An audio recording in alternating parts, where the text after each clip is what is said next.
Agora, vindo agora a questão da Comissão da Verdade. Quando a Corte estava reunida para decidir, né, quando a Corte já estava apreciando o caso da guerrilha do Araguaia, o presidente Lula encaminhou, essa decisão da Corte foi em novembro. Em maio, portanto, alguns meses antes da decisão final da Corte, o presidente Lula encaminhou à Câmara o projeto 7673, que ia propondo a criação da Comissão da Verdade. Havia a previsão de que a matéria, como envolveria várias comissões, passaria por uma comissão especial. Numa comissão especial, que é constituída por uma composição de representantes de todas as bancadas, num número proporcional ao tamanho das bancadas, eu reivindiquei à minha bancada que me indicasse como representante do meu partido na comissão especial que apreciaria o projeto de lei que estava lá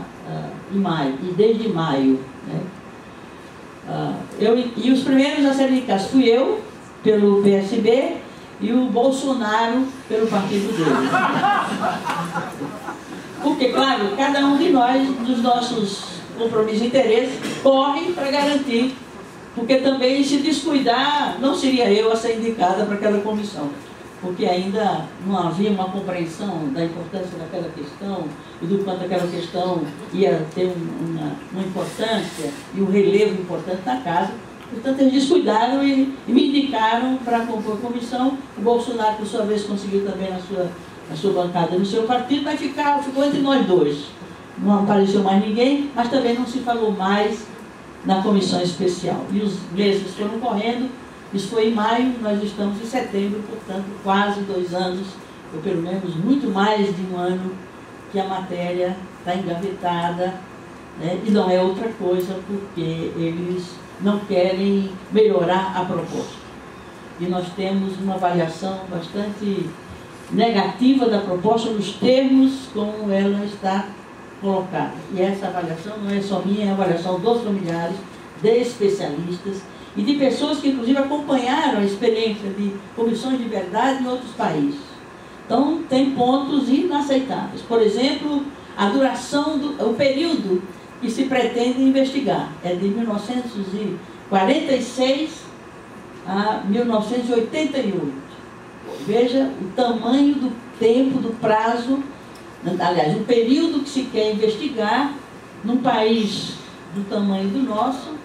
numa comissão com apenas 7 membros. 7 membros não tem suplentes. Tem 7 membros e 14 funcionários, né, que estariam sendo lotados na comissão para prestar serviços. Então, isso são 2 pontos inaceitáveis. A duração, o período, o tamanho do período que se pretende investigar, né, a composição da comissão com apenas 7 membros, admitindo, inclusive, que entre eles haja militares que possam ser convocados, ou seja, convidados para integrar a comissão,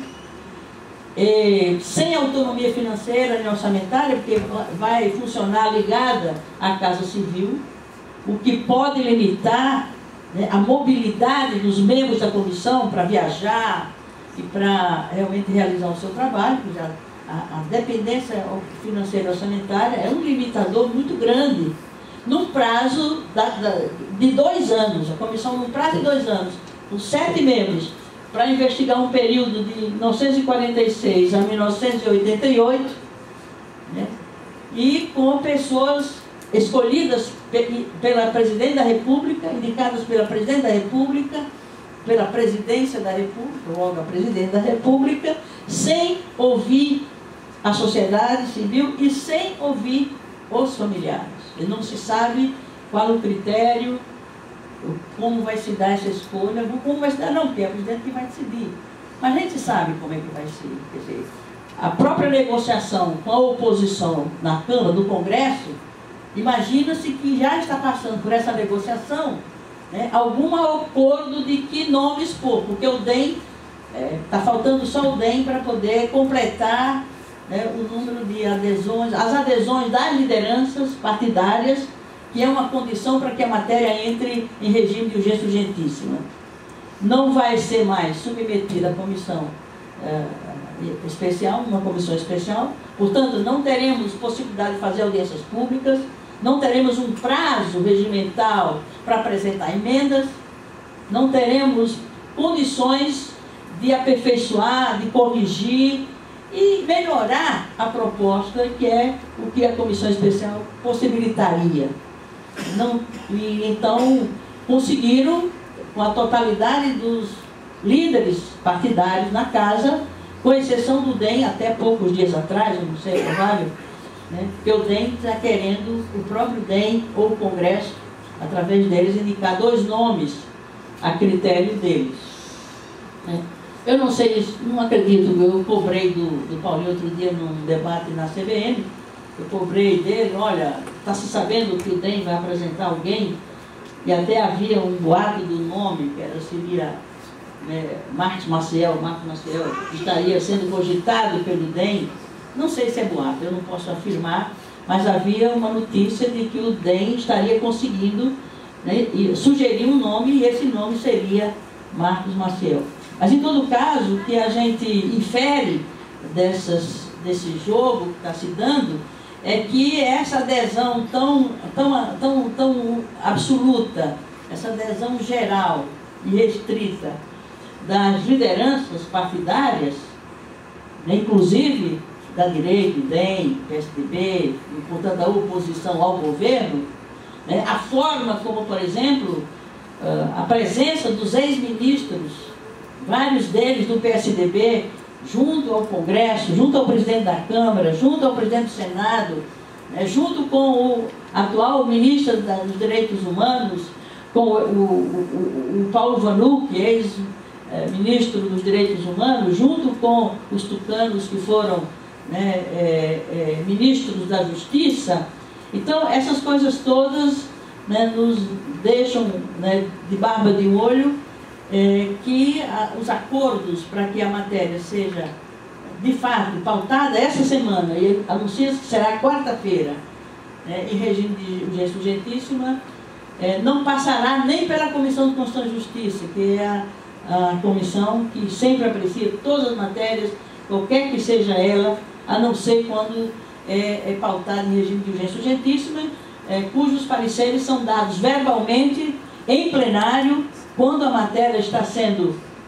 discutida, dependendo do relator, né, a partir de emendas com um certo número de assinaturas de líderes de bancada e de um certo número de parlamentares, você pode entrar com uma emenda ou com um destaque, mas o relator tem a prerrogativa de não acolher. Portanto, não teremos condições nenhuma de alterar, seja por emenda, né, aglutinativa, seja por destaque, seja pelo que for, porque os próprios dispositivos regimentais são impeditivos, né, para que se consiga fazer isso, e não é por acaso que eles puseram em regime de urgência urgentíssima, porque eles querem aprovar o projeto tal qual ele se encontra desde maio de 2010. Então, essa é a situação, é a realidade. Há um movimento dos familiares que vem se manifestando já há algum tempo. Hoje mesmo houve a presença, né, de alguns familiares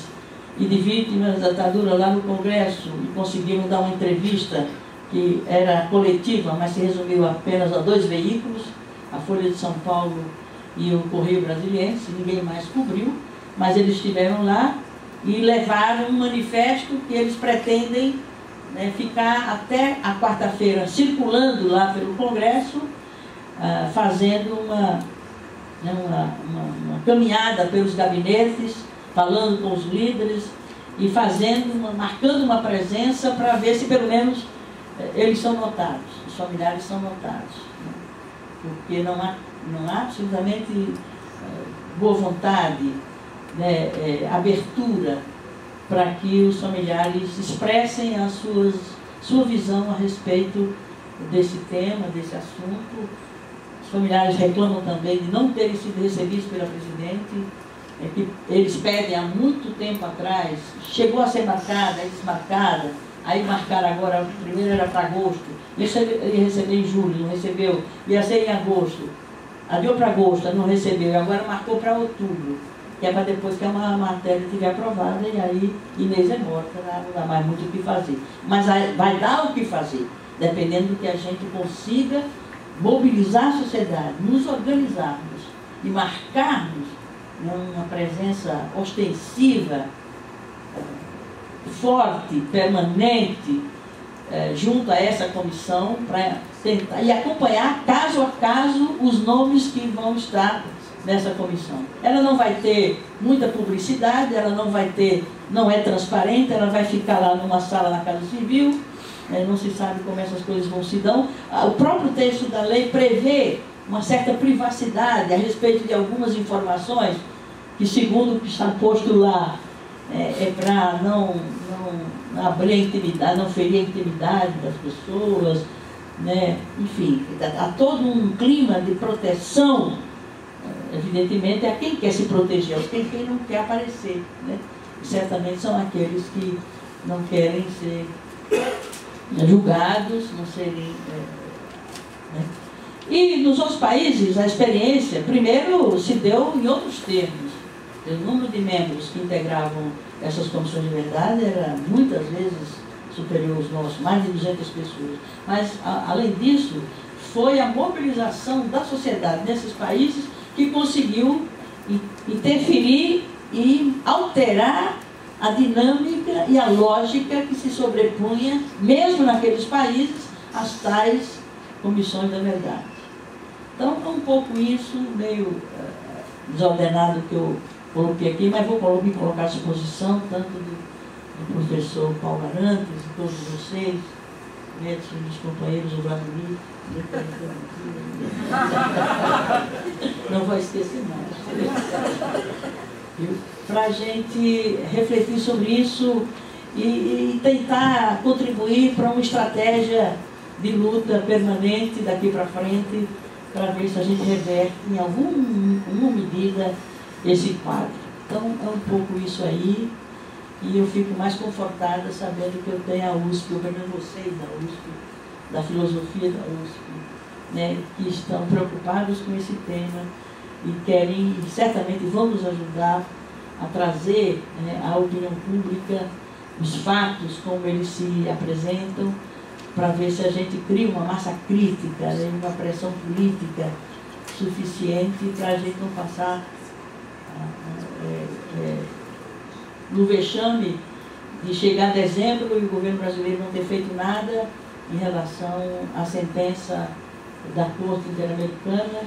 e dependendo de como as coisas se deem, o Brasil poderá ser julgado novamente. É um vexame internacional do ponto de vista político, se por acaso o Brasil ficar a dever o que propôs, o que exigiu, não o que propôs, o que exigiu a sentença da Corte, e se isso ocorrer, o Brasil é subscritor, né, das convenções daquele organismo internacional, da Comissão de Direitos, da Corte Interamericana de Direitos Humanos, o Brasil voltará a ser julgado após dezembro, se a Corte considerar insatisfatório aquilo que o governo brasileiro vier a fazer, se não corresponder aos termos do que a sentença estabelece de responsabilidade do governo brasileiro, né, em relação a essas investigações e ao cumprimento da justiça de transição que precisa ser feita aqui no nosso país. Então era isso. Eu gostaria muito de ouvir o professor Paulo Arantes e ouvir cada um de vocês, para a gente sair daqui, né, com mais garra, com mais energia e com mais clareza sobre como as coisas poderão acontecer. Eu acredito na força, né, organizada, mobilizada e consciente das pessoas, dos cidadãos e das cidadãs, mas para isso a gente precisa que essas pessoas tenham todas as informações, estejam suficientemente informadas e tenhamos um mínimo, um nível de organização para que a gente possa enfrentar o rolo compressor que vai estar sobre essa questão a partir de agora, de amanhã, quarta-feira, e em seguida a instalação da comissão, porque tem muita luta pela frente. Mas é uma luta que vale a pena ser travada e ser ganha. Nós queremos ganhar essa luta. Muito obrigada.